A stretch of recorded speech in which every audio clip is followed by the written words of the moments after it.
tentang perkara-perkara yang mampu menguatkan iman.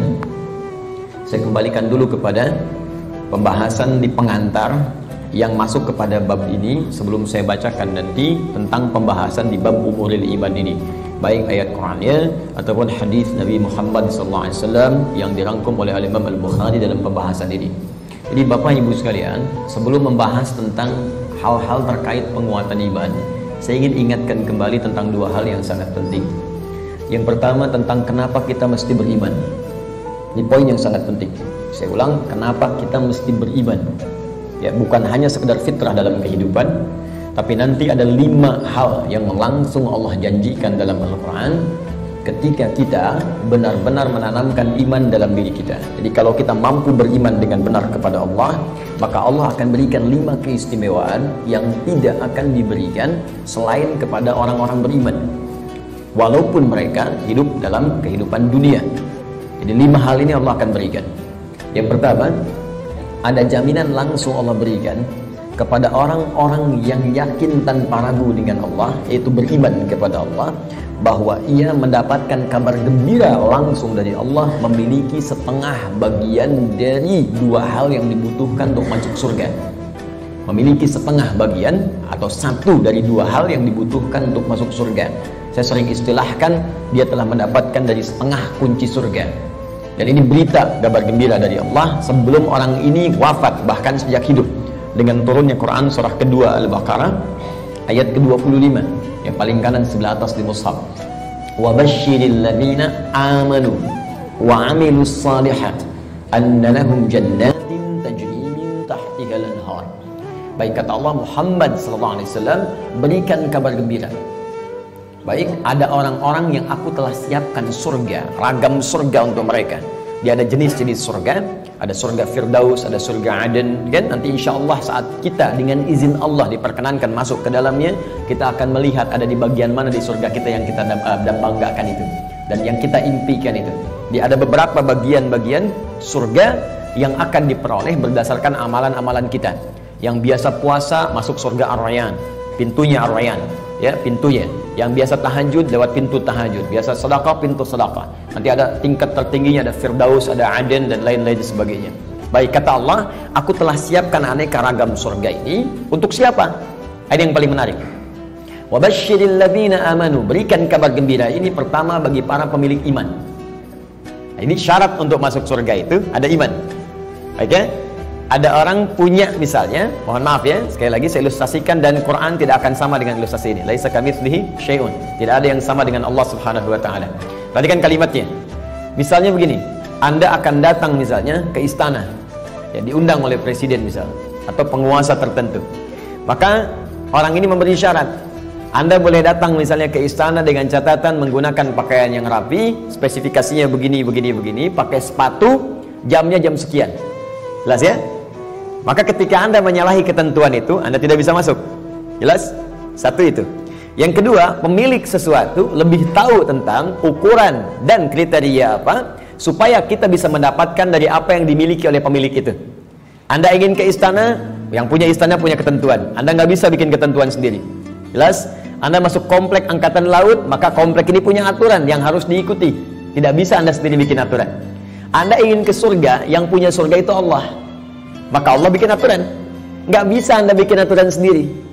Kalau di rumah Anda sekarang, Anda yang punya aturan. Saya masuk ke rumah Anda, saya ikuti aturan Anda. Anda masuk ke rumah Allah, karena masjid rumah Allah, maka ikuti aturan Allah. Masuk ke rumah Anda, ucapkan Assalamualaikum. Masuk ke rumah Allah, kaki kanan masuk, ucapkan doa. Keluar kaki kiri, ucapkan doa. Ada aturannya. Sekarang kita ingin ke surga. Surga itu bukan punya kita. Surga punya Allah. Allah yang punya.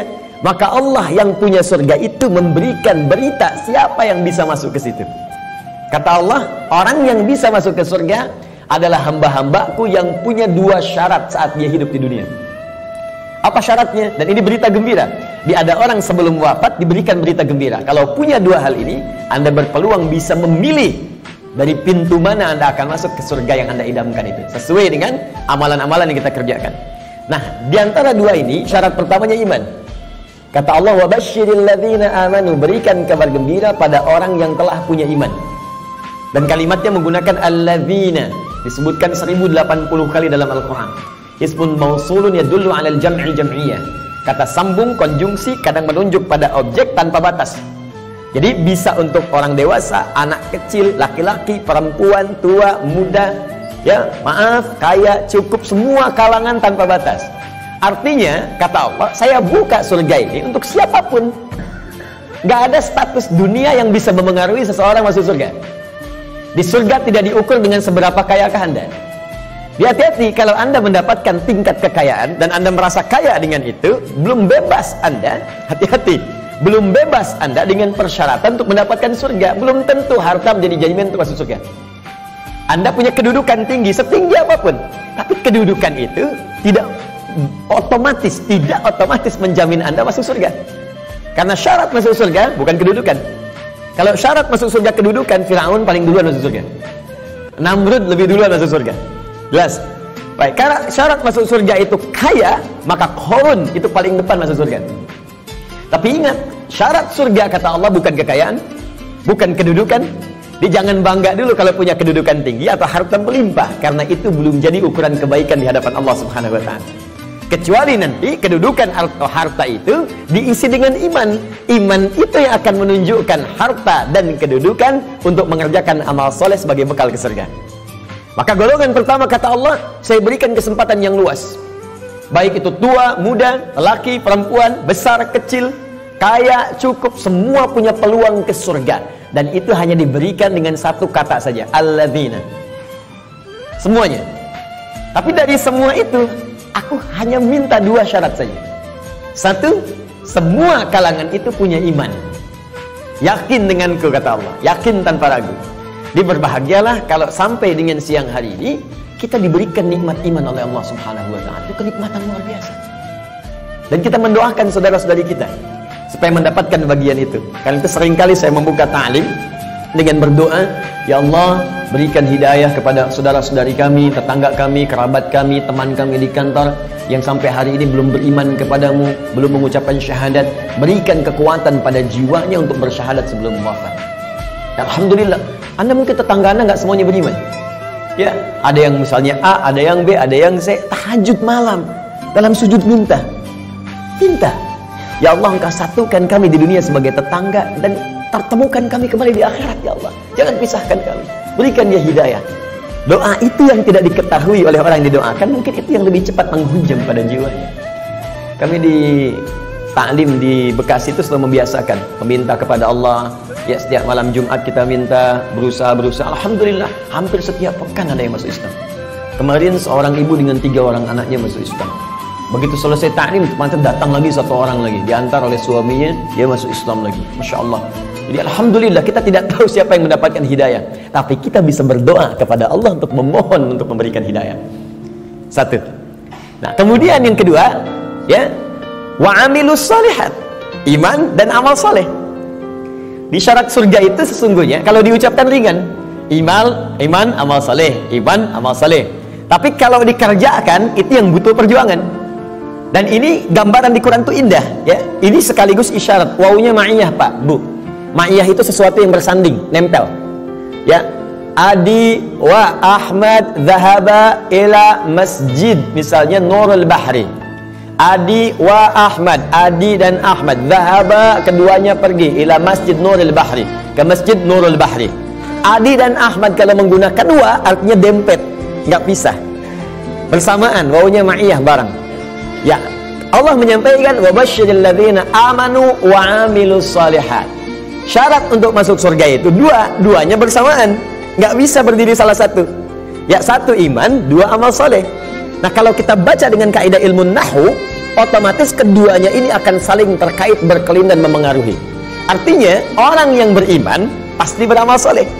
Artinya, amal soleh itu nggak mungkin muncul kecuali dari iman. Kalau amal, semua beramal. Ya, yang belum beriman pun bisa beramal, tapi belum tentu disebut soleh. Ingat, ya, thayyib mungkin, non-muslim bisa mendapatkan thayyib. Ya, khair mungkin, karena baik itu banyak di Quran.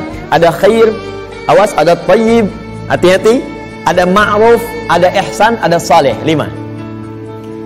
Thayyib, kebaikan fisik. Ya, kalau Anda makan yang sehat, yang menyehatkan, yang dibutuhkan, itu thayyib namanya. Itu anjuran di Quran surah kedua ayat 168. Kata Allah, kalau ingin cari makan, tidak semua yang diinginkan mesti dikonsumsi. Cari yang menyehatkan untuk tubuh.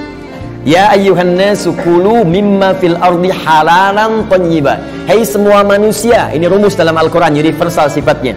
Kalau Anda ingin menyebar di bumi untuk cari makan, silahkan. Kalau sudah dapat dengan cara yang halal, jangan melanggar ketentuan hukum di mana kamu tinggal. Dapat dari situ, berikan yang bermanfaat untuk tubuh. Tidak semua yang diinginkan itu harus dikonsumsi. Yang dibutuhkan itu yang didapatkan. Haus berarti butuh minuman. Yang penting minum. Gak semua yang diinginkan harus kita minum. Alhamdulillah ada air bening, minum ya minum. Jangan menyulitkan diri sendiri pesan sesuatu yang tidak ada. Akhirnya membuang banyak tenaga dan waktu, dan membuang peluang amal baik yang mungkin kita kerjakan seketika. Sudah ada air bening, pengen jusnya, wah Masya Allah buah naga yang dari Hongkong misalnya. Nyari, gak ketemu, muter-muter sampai sore. Jam 5 baru dapat. Dari siang sampai jam 5 itu mungkin bisa dipakai apa gitu. Bisa tilawah, bisa baca, bisa berkreasi, macam-macam. Baik itu thayyib. Karena itu kalau Anda bertanya pada orang Arab, kaifa haluk ya akhi, apa kabar? Dia katakan alhamdulillah ana thayyib, artinya dia sehat, kuat. Yang kedua, ada khair, itu sifat. Sifat baik, sifatnya. Ya, jadi kadang-kadang kan ada yang fisiknya sehat tapi kan pikirannya nggak bagus. Ya, tampilan bagus, pakai jas, pakai dasi, luar biasa gitu kan, tapi pencuri juga. Ya, penipu juga gitu. Nah, kalau kita ingin rubah menjadi baik sifatnya, maka rubah kalimatnya menjadi khair. Khair, ya.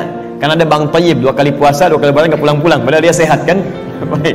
Nah, kalau kita ingin rubah pada sifat, jadikan khair. Quran surah 3 ayat 110. Kuntum khaira ummah. Orang Islam itu pasti sifatnya baik. Kata Allah, kalian umat terbaik. Sifatnya jujur, sabar, tawadu. Jadi kalau ada orang itu jujur, orang Islam tuh mesti lebih jujur. Kalau ada orang sabar, orang Islam lebih sabar. Kalau ada orang tawadu, rendah hati, yang muslim itu pasti lebih rendah hati. Cukuplah keislaman kita menjadikan kita baik, punya sifat baik. Ini aneh sebetulnya kalau ada orang Islam nggak baik, itu aneh. Karena semua ajaran di Quran membimbing kita jadi baik, Pak, Bu. Jadi kalau semuka bumi se-Indonesia aja lah muslim, sudahlah, pasti baik. Jadi kalau ada orang Islam berbuat yang tidak baik, pasti ada yang tidak tepat dengan pelajaran keislamannya. Mustahil itu, ya. Mustahil ada orang Islam melakukan bom, ya, misalnya di tempat-tempat yang tidak dibenarkan. Bom bunuh diri, bom ini, bom itu, tembak orang, bunuh orang, tusuk orang, itu mustahil. Ya, Quran sih mengatakan orang yang sengaja merencanakan pembunuhan, apalagi kemudian menyebabkan satu orang beriman meninggal, itu sama dengan pesan kapling di neraka jahanam. Buka Quran surah keempat An-Nisa ayat 92 sampai 93. Wa may yaqtul mu'minan muta'ammida fajaza'uhu jahannam. Maka siapapun yang merencanakan pembunuhan, apalagi pada satu orang, korbannya orang beriman, maka balasan yang setimpal untuknya neraka jahanam kalau tidak dia bertobat. Ya, wa ghadiballahu alaihi, Allah murka kepadanya, wa la'anahu, melaknatnya, wa a'adda lahu 'adzaban 'azima, dan dijanjikan di neraka azab yang berlipat lebih daripada orang biasanya, neraka jahanam lagi. Pertanyaan saya, orang beriman mana yang cita-citanya pengen masuk neraka jahanam? Tunjukkan pada saya. Mustahil. Dan bagaimana bisa bertobat kalau saat meledakkan diri itu dia meninggal? Bagaimana bisa tobat? Makanya hati-hati kalau ada ajakan-ajakan tuh lukai orang, tembak orang, bom orang. Saya sering kali sampaikan, dulu pertama bom kejadian, mudah-mudahan tidak pernah terjadi lagi di bumi kita Indonesia ini, insyaallah, ya. Jalan Tamrin tuh meledak. Saya di Lampung tuh, orang polos sekali bertanya, Ustaz, apakah bom di Jalan Tamrin termasuk jihad? Fisabilillah. Saya bilang, Pak, sependek pengetahuan saya, jihad fisabilillah itu jihad di jalan Allah, bukan di Jalan Tamrin. Hati-hatilah, ya. Kita balikan. Jadi satu itu iman, ya. Nah, kaidahnya adalah kemudian kembalikan. Thayyib, khair. Khair itu baru sifat, jujur itu sifat. Kalau sifat kemudian diaktualisasikan dalam bentuk sikap, maka berubah dari khair jadi ma'ruf namanya. Ma'ruf. Jujur itu sifat, disogok tidak menerima, sikap namanya. Jelas? Jujur itu sifat, diajak korupsi menolak, sikap namanya. Sifatnya khair, sikapnya ma'ruf namanya. Jelas? Karena itu khair dengan ma'ruf seringkali disandingkan dalam Al-Quran. Quran surah ketiga Ali Imran ayat 104. Wal takum minkum ummatun yad'una ilal khair wa ya'muruna bil ma'ruf. Hendaklah ada satu komunitas, kata Allah, berhimpun untuk menyebarkan sifat-sifat baik dan saling mengajak pada kebaikan. Bikin komunitas, ingatkan, ayo baca Quran, one day one juz, one day two juz, ya. Ayo bikin komunitas, bangunin tahajud, bikin komunitas ngajak sedekah, bikin komunitas bersih-bersih di jalan, buang sampah, itu bagian dari iman. Baik ya. Kemudian Bapak Ibu, tapi ingat, untuk ma'ruf ini berbuat baik bukan hanya melekat pada orang Islam saja. Non muslim pun banyak yang baik. Silahkan cek, ada non muslim yang suka nyumbang, ya, bantu bangun jalan, bantu fasilitas, ada fasilitas umum, bantu orang-orang lepas dari kemiskinan, bantu orang-orang kasih obat, ada, baru sampai ma'ruf. Karena itu disebutkan yang keempat, awas, ada sifat kebaikan khusus yang semua kebaikan itu diniatkan hanya karena Allah. Bantu ini karena Allah, kerjakan ini karena Allah, baik juga, cuma niatnya dikerjakan karena Allah. Pahlawan kita berjuang, Pangeran Diponegoro sampai terakhir Kahar Mudzakir, ya, yang kemudian diberikan gelar pahlawan.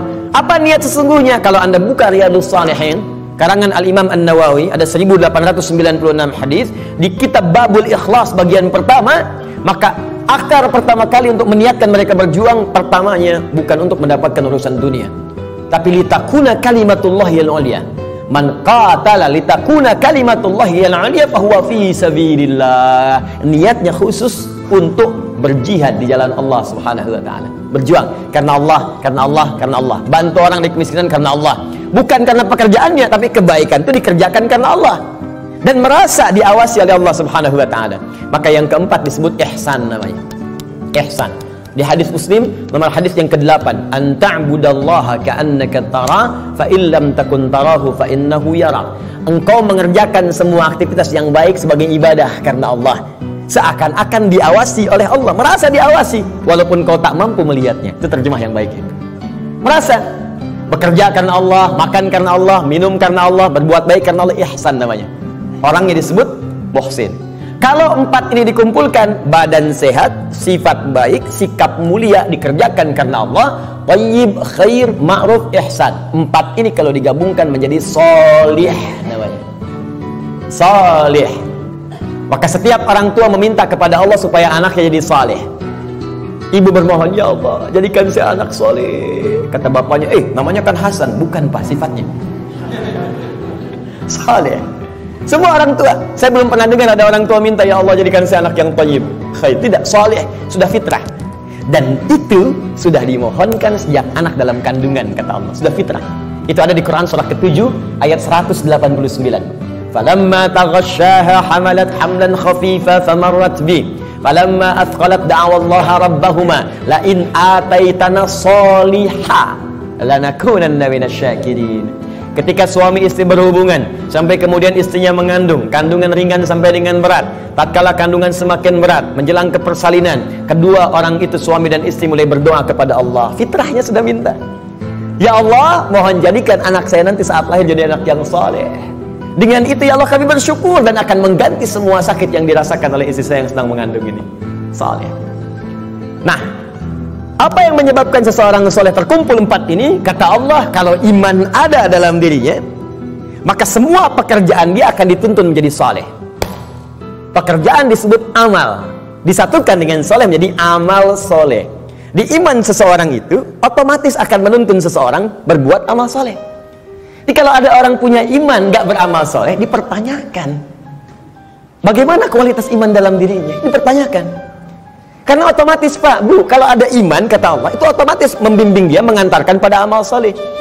Makanya orang punya iman itu sering diingatkan ketika akan berbuat amal yang salah. Gak percaya silahkan Pak, keluar dari sini, coba Bapak iseng-iseng pakai sendal orang lain. Ya, jangan diteruskan, iseng aja, misalnya kan, injak gitu kan. Itu pasti hatinya akan berkata, itu bukan punya kamu. Itu imannya mengingatkan.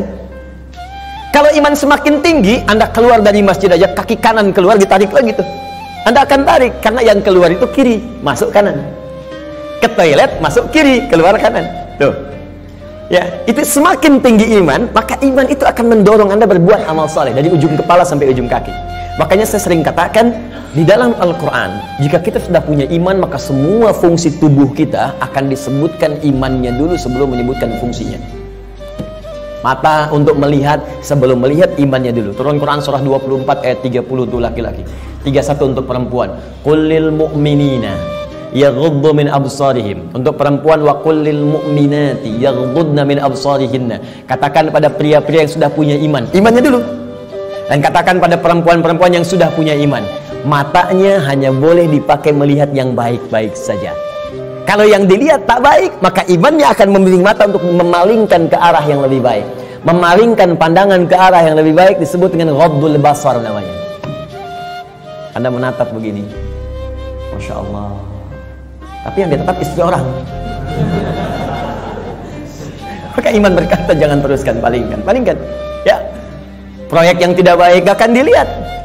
Ya, barang yang bukan milik Anda gak akan dilihat, palingkan. Gambar-gambar yang tak seronok, palingkan. Jelas ya? Nah, itu iman. Silahkan cek semua fungsi tubuh kita. Itu umumnya sebelum disebutkan imannya dulu. Lisan, Quran surah 49 ayat 11. Itu sebelum disebutkan fungsi lisan, iman dulu. Ya ayyuhalladzina amanu la yaskhar qaumin qaum. Ayat 12-nya, ya ayyuhalladzina amanu la yaghtab ba'dukum ba'dha. Pokoknya setiap tubuh ini mau bergerak, iman dulu. Ingin memberikan isyarat agar iman itu memiliki fungsinya untuk mengerjakan amal soleh. Kenapa diminta beramal soleh? Supaya masuk surga, itu Pak. Dan supaya kita nggak capek, diberikan setengahnya oleh Allah, tinggal setengah lagi. Jadi sebetulnya Allah ingin hambanya masuk. Cuman karena hikmah kehidupan menjadikan kita mesti berikhtiar, saking baiknya Allah dikasih setengah. Ayo setengah diambil. Bahkan setengah ini diberikan dalam kandungan. Cuman sayang, fa'abawahu yuhawidani au yunassirani au yumajjisani. Lahirnya kan fitrah, ada iman dalam dirinya. Makanya dia mencari Tuhan. Cuman sayang, lingkungan yang merubah dia menjauh dari Allah. Ada yang pengaruh ini, ada yang pengaruh itu, lingkungan, karena TV, karena tinggal di tempat tertentu, karena pasangan. Ya, Masya Allah, tega meninggalkan cinta Allah hanya untuk cinta dunia. Tega meninggalkan cinta Allah hanya untuk cinta manusia. Padahal manusia itu mati, Allah selalu hidup. Ya, bayangkan. Ya, mencintai sesuatu yang gak ada itu kan semu sifatnya. Anda mencintai barang, barangnya rusak. Ketika barangnya rusak, bagaimana cintanya bisa bertahan? Cinta manusia tidak abadi. Kalau ingin abadi, bawa dia sampai mendapatkan ridha Allah, sampai ke surga, baru abadi. Tapi kalau Anda mengeluarkan diri Anda dari surga, bagaimana bisa abadi? Ya, aku mencintaimu dengan syarat engkau pindah agama. Begitu pindah, meninggal. Cinta nggak dapat, surga cuma mimpi. Ya, Pak? Jelas ya? Baik, jadi teman-teman sekalian, bagian pertama, ketika Allah meminta kita beriman, sesungguhnya dengan iman itu Allah ingin memberikan garansi kepada kita bahwa Anda hamba yang terlindungi, dengan izin Allah bisa mendapatkan surga jika iman itu kita gunakan untuk menenun amal soleh. Jelas? Kalau amal saja tidak ada iman, maka tidak menjadi soleh. Maka orang yang belum beriman beramal baik, amalnya tidak disebut amal soleh. Amal saja, amal khair. Gak pernah disebut soleh dalam istilah Al-Quran. Jelas ya? Nanti ketika dia berbuat baik dibalas di dunia. Cuman karena kaidah surga itu ada iman, dan iman itu nggak ada, maka di akhirat tidak diberikan balasannya. Keadilan Allah menjadikan balasan itu diberikan di dunia. Karena investasi amalan itu bukan untuk akhirat, dunia. Karena niatnya dunia, dikasih dunia. Kalau untuk akhirat, diberikan juga akhirat bagiannya. Turunlah Quran surah ke-25 ayat 23. Nanti kalau ada non-muslim bertanya, di mana keadilan Allah Tuhanmu itu? Jadi kalau ada orang nggak beriman, berbuat baik, nggak masuk surga. Tapi ada orang beriman, salah juga, berpeluang masuk surga. Maka jawab kepada beliau, ya, kaidah surga itu, kaidahnya syarat iman yang pertama kali. Ya, bukan syarat dunia. Maka ingin masuk surga, ada persyaratan. Anda masuk kampus, ada persyaratan. Masuk surga pun ada persyaratan. Anda lulus di satu hal, tapi nggak lulus di yang lainnya, nggak bisa masuk kampus. Anda lulus satu hal, nggak lulus yang lainnya, ya sulit masuk surga. Karena syarat surga beda dengan kampus. Syarat surga yang pertama itu adalah iman. Tapi saking adilnya Allah, kebaikannya di dunia dibalas oleh Allah dengan cepat saat dia hidup di dunia. Maka turun ayat, wa qadimna ila ma'amilu min amalin faja'alnahu haba'an manthura. Jika ada orang belum beriman berbuat baik, kata Allah, saya akan cepat balas kebaikannya saat di dunia. Cuman karena amalan itu bukan amalan surga, maka saat ke akhirat nanti itu hanya akan jadi debu yang berterbangan, yang hanya dia tatap saja. Jelas sampai sini? Dan ini ayat turun karena pertanyaan Sayyidah Aisyah radhiyallahu taala anha kepada Nabi, ya Rasulullah, si fulan orang baik, suka berbagi, cuman nggak beriman sampai saat ini. Bagaimana statusnya? Turunlah kemudian ayat ini. Jelas? Jadi kalau ada yang bertanya lagi sekarang, katakan Anda terlambat Pak. 15 abad yang lalu sudah ada pertanyaan Sayyidah Aisyah tentang itu. Turun ayat begini, sampaikan dengan sebaik-baiknya dengan cara yang paling lembut. Jelas? Satu, kenapa kita beriman? Pertama, karena ada kasih Allah pada orang beriman untuk menempatkan di tempat terbaik saat dia pulang kepada Allah Subhanahu wa taala. Dua, saya agak cepat. Orang beriman dijanjikan oleh Allah akan memiliki ketenangan dalam hati. Secara singkat, orang beriman itu Allah akan berikan ketenangan pada jiwa. Tenang gitu, damai hidupnya. Jaminannya ada di Quran surah ke-48 ayat yang keempat. Walladzi anzala as-sakinata fi qulubil mu'minin liyazdadu imanan ma'a imanihim. Dialah Allah yang akan menanamkan ketenangan pada jiwa orang-orang beriman supaya dia yakin dengan keimanannya. Nikmat juga beriman, ditambah lagi imannya, tambah lagi imannya. Jadi kata Allah, orang beriman itu pasti tenang. Dan ketenangan itu mahal, Bu. Sulit dicarinya. Ibu silahkan cari harta dengan suami sekaya apapun, sulit membeli ketenangan itu nggak ada. Ada toko yang jual ketenangan? Nggak ada. Dan mahal. Kalau nggak percaya begini, Bu ya, saya berikan pilihan, tapi ibu bapak jangan pilih yang ketiga ya, terutama ibu. Ya, jangan pilih yang ketiga. Kaya tapi gelisah atau miskin tapi tenang. Nggak ada pilihan ketiga dan nggak usah maksa. Kaya tapi gelisah atau miskin tapi tenang, pilih mana? Tuh. Oke?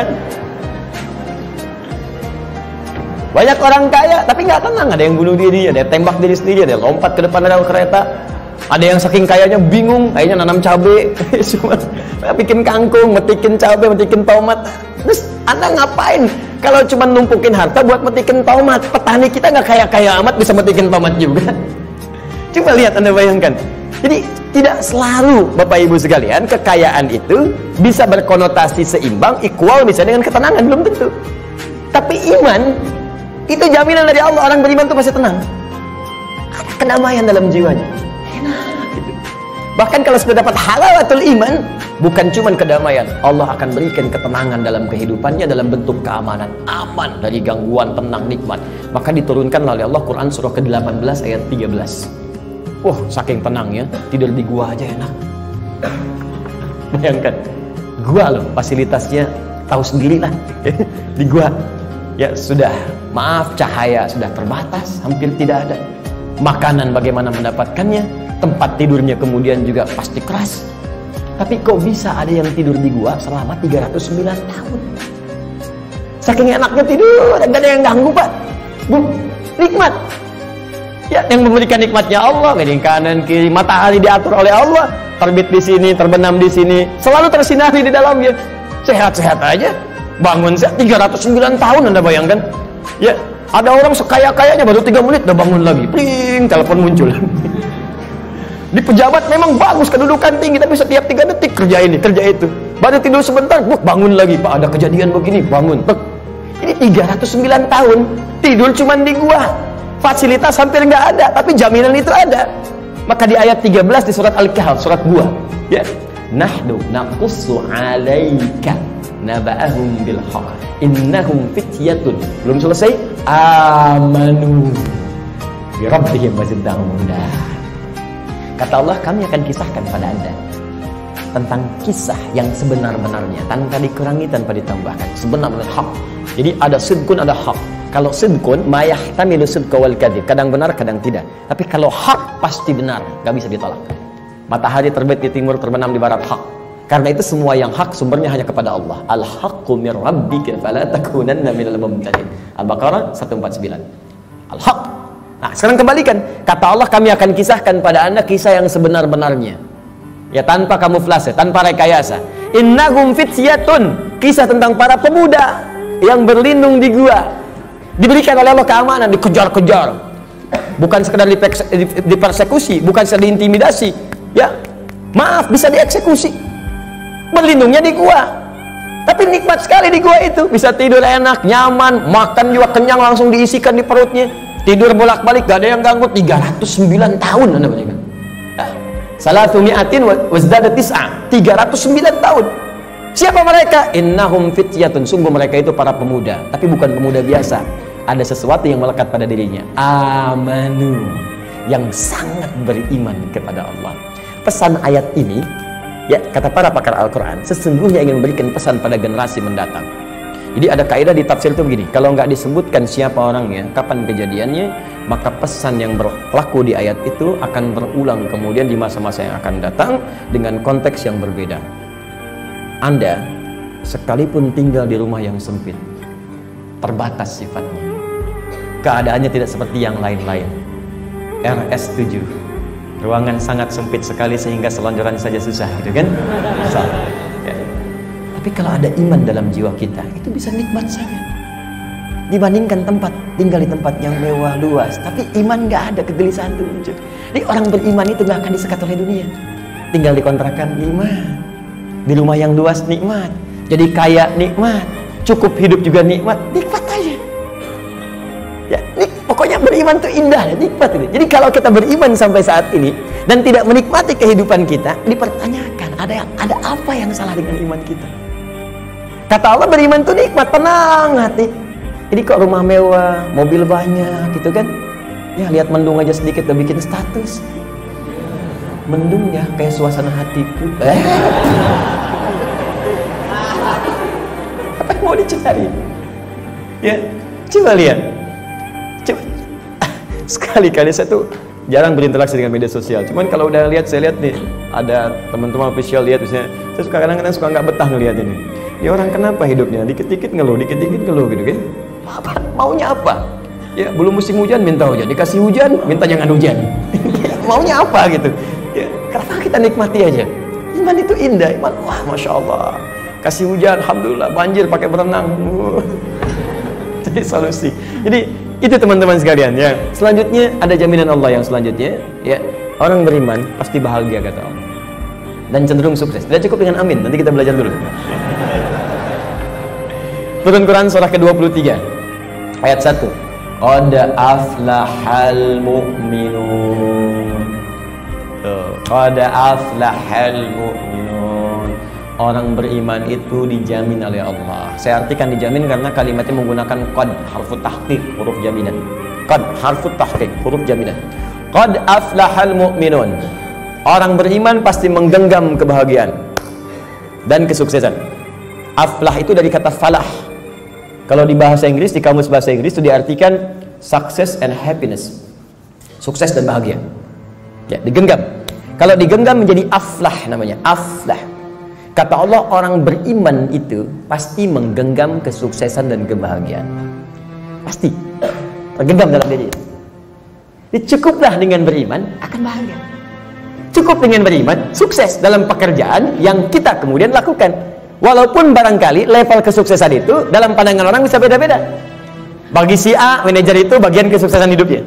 Yang lain levelnya direktur, yang lain komisaris. Pokoknya levelnya bisa berbeda, tapi sukses. Silahkan cek semua sahabat Nabi. Di semua bidangnya sukses dan bahagia. Ali bin Abi Thalib dengan pengajar, cita-citanya menjadi pengajar. Dan menikmati itu, walaupun kekayaan secara kekayaannya, ya sifat materinya mungkin terbatas, tapi beliau merasakan kebahagiaan dan merasakan kesuksesan dengan itu.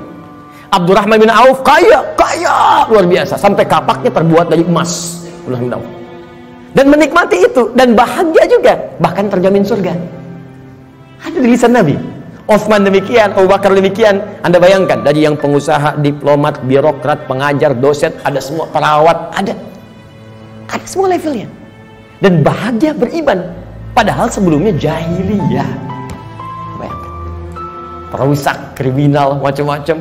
Tiba-tiba turun iman, diambil iman itu dengan bimbingan Al-Quran dan petunjuk Nabi lewat sunnahnya, dipraktekkan itu dan bahagia hidupnya. Coba cek. Ini sebetulnya yang bahagia itu ungkapannya sederhana. Bahagia itu sederhana ketika iman tertanam dalam jiwa. Kalau dunia relatif, bahagia itu sederhana, cukup dengan secangkir kopi. Bagi tukang kopi, tukang teh tidak, ya kan? Bagi yang minum teh, yang minum kopi tidak. Nah, jadi teman-teman sekalian, iman. Nah, sekarang maksud saya begini. Kita ingin evaluasi, kalau sampai siang hari ini, iman yang sudah Allah tanamkan di jiwa kita, belum sampai melahirkan hal-hal tadi, maaf ya, kalau bicara surga belakangan, karena itu hak prerogatif Allah Subhanahu wa Ta'ala. Kita hanya berikhtiar. Apakah iman itu sudah membuat diri kita tenang? Sudah membuat kita bahagia? Apakah iman itu sudah membimbing kita sukses dalam hidup? Dan puncaknya, apakah iman itu sudah membimbing kita beramal soleh? Jangan-jangan beriman masih salah, padahal namanya soleh. Kan? Jangan-jangan beriman tapi mesti berbuat maksiat. Mata bermaksiat, telinga bermaksiat, lisan bermaksiat. Ada apa yang salah? Apa yang keliru? Maka Al-Imam Al-Bukhari mengumpulkan hadis-hadis Nabi untuk mendapatkan petunjuk dari hadis-hadis itu, bagaimana mengerjakan amalan-amalan yang bisa menguatkan iman sehingga iman kita membimbing kita untuk beramal saleh. Maka muncullah bab ini, bab umuril iman.